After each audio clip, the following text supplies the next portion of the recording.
Hello, Mike Bradley here. Hope you're doing well as always. And today we're going to look at some fake slide guitar.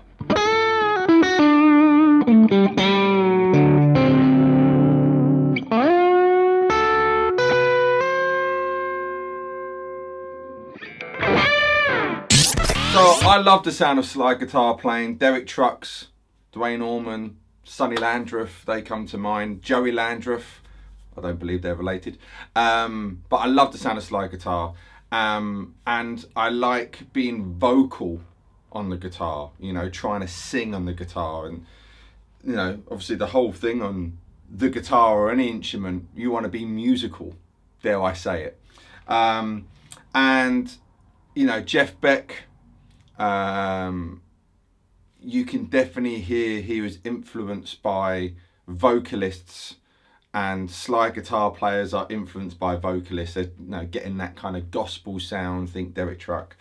And so I like to do slide guitar, but here I'm doing kind of a faux slide guitar.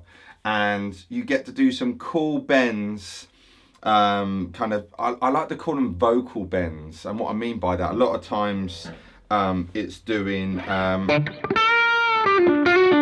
little semitone.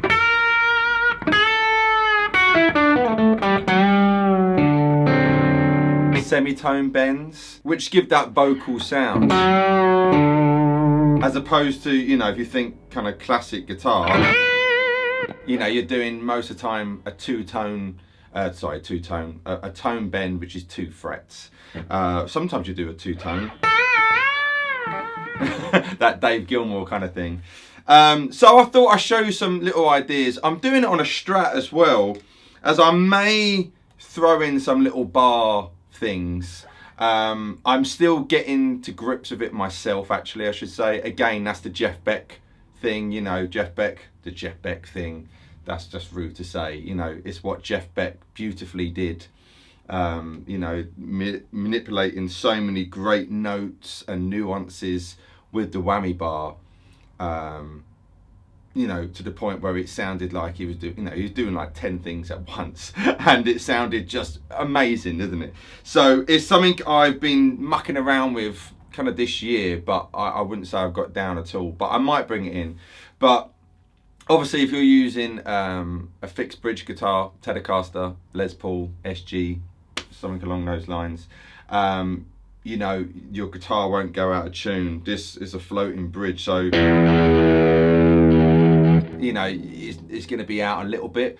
But the main thing of a lot of this stuff is that it's slightly out of tune anyway, because you're mimicking a vocalist. And you know, if you listen to, you know, all the amazing vocalists out there, from, you know, Aretha Franklin to Frank Sinatra, the list goes, Ella Fitzgerald, all these great singers, you know, even Mariah Carey, early Mariah Carey anyway, you know, they're not always in tune. It's always kind of floating between it. And a lot of this as well, you could take influence from harmonica players, where, you know, all these kind of sounds, you know. And you know, a lot of blues guys,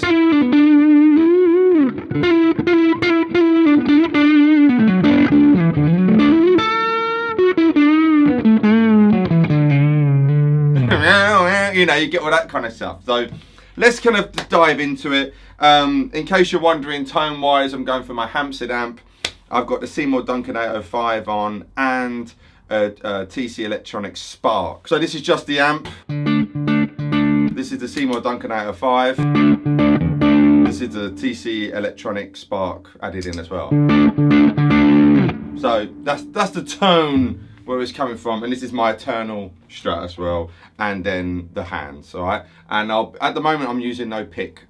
We may use a pick. Let's see what happens. So let's show you this first one here. This is all going to be in D for the moment. Now, what I like about this first one, what I played at the beginning of the video,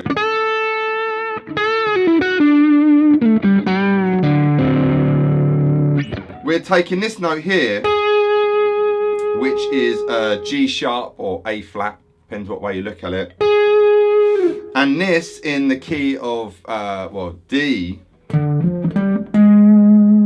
is your flat 5, the blues note. Now, I mentioned earlier, you might have done stuff like that.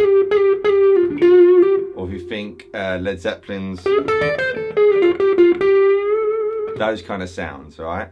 But we're kind of taking this flat 5 and we're mixing the major and the minor pentatonics here, which is a really cool thing to do, especially over a dominant chord, because it's an ambiguous chord. It's got a major 3rd and a minor 7th. It's a big subject. Check out a course I've done, the ultimate pentatonics, kind of getting to know all your pentatonics and not thinking of them just as shapes, looking at it as one whole thing. I'll put a link below. I'll put a discount code as well. But that will help you get to know really the neck properly. But because I'm taking this flat 5 and I'm bending it up to this A, which is the 5th in the key of D. Alright, so if you're doing a D power chord, you know, it's a cool sound. So there, I didn't go straight to it. There you go. So you can either practice that with your 3rd finger, have your 2nd and 1st fingers behind, or you can practice it with your 1st finger. And it's good to get used to just bending with one finger as well. And then I'm going to the, what's that there, the F sharp on the 7th fret. Then the 9th fret on the 3rd string. So if you think kind of shape 1 major,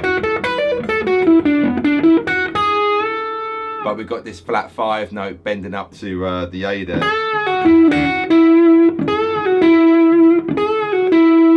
And then go back to the F sharp, 7th fret, and then roll up to the D note, which is the root. And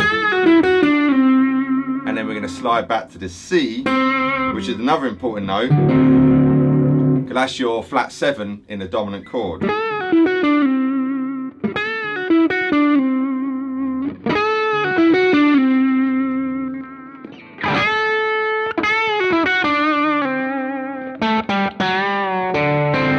Then we got there an A, G, so 7, 5, and then I'm going to this F sharp, and then bending that down to the G, and then back up, and then we got our D there. Then you can kind of hold the chord together there to make a D7.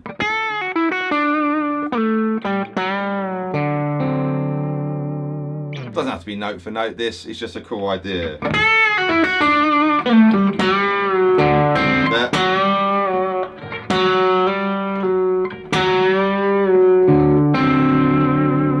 Alright, so again, those vocal bends.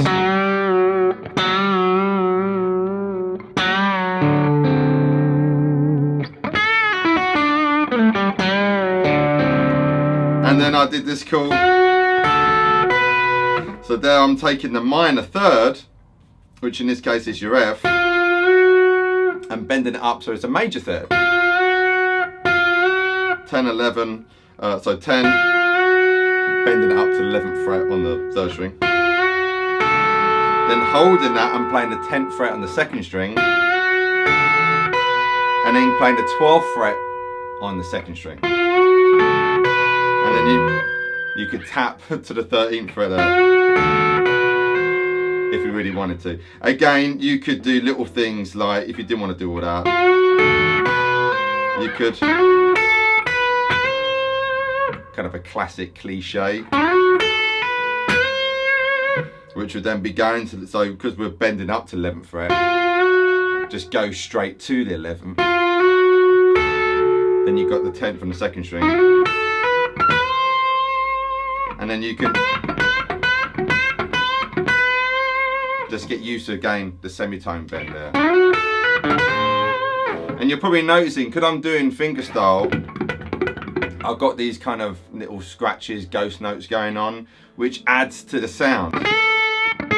if I didn't do that and I just had a normal pick, you know, it would be, which is cool.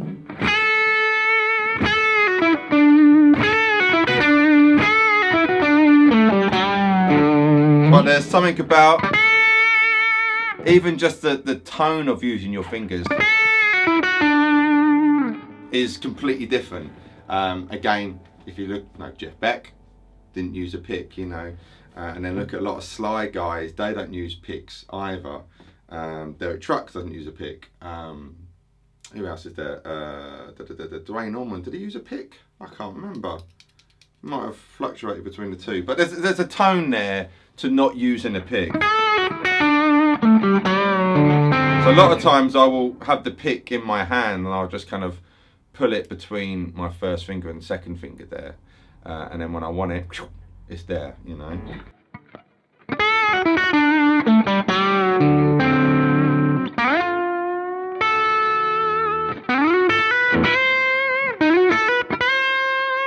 Now, if you've got a Strat and want to do kind of a Beckism on that little idea there, we could do, so we go to 11th fret, 3rd string, and then the 10th fret down the 2nd string, and then play the 13th, but have the bar, and dip the bar down, and then play the note, and then bring it up. So.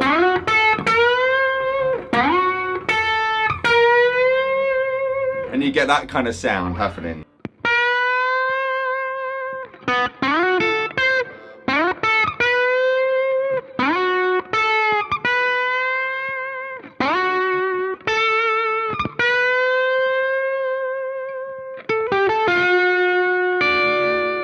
That's quite cool, bending up that minor third, major third. And then playing the root note on the high E string there, on the 10th fret.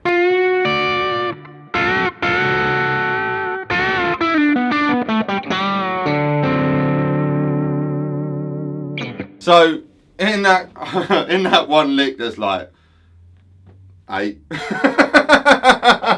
So if you're new to this, that's probably more than enough to get your fingers going. But I love that flat 5 sound. So.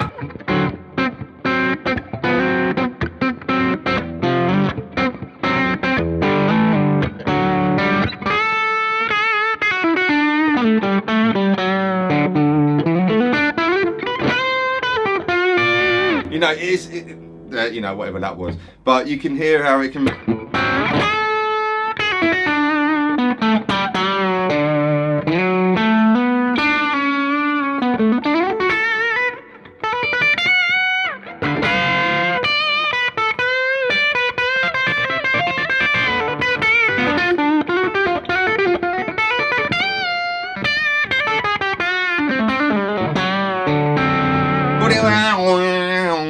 I like all of that, you know, and this is overplaying a little bit now, but you know, it gives you a good little idea.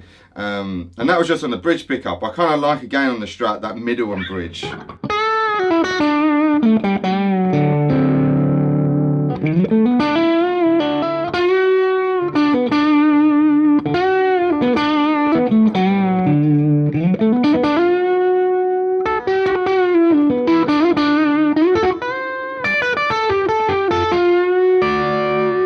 Then you can kind of switch to it and you know, all these different sounds. So I think I'll leave you with that. If you want more of this, let me know. I might even do a couple more little, what I just did there.